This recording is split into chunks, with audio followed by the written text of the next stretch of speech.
Folk zvezda Stoja Novaković svoj mir pronašla je u svom rodnom selu, Perlezu, te posljednjih godina više tamo boravi nego u Beogradu sa svojim mužem, Igorom Jovanovićem.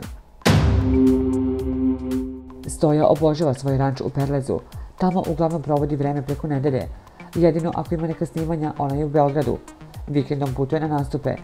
Međutim, čim sleti na aerodrom, ona beži tamo, ne voli grad uopšte, otkriva izvor blizak pevačici i dodaje: nakon smrti roditelja, Stoja je porodičnu kuću renovirala jer je napravila pravu oazu mira.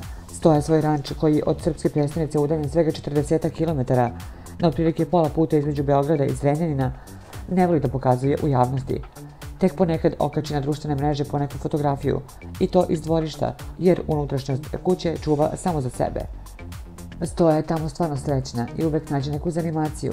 Ona trenutno tamo organizuje da se u dvorištu posaje trava i još neke pojedinosti u vezi sa uređivanjem dvorišta. Nju to ispunjava.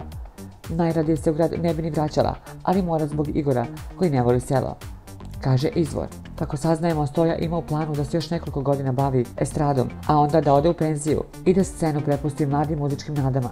Ona se tome veoma raduje jer planira tada da se zvanično odseli iz Beograda i u potpunosti da uživa na svom imanju na selu.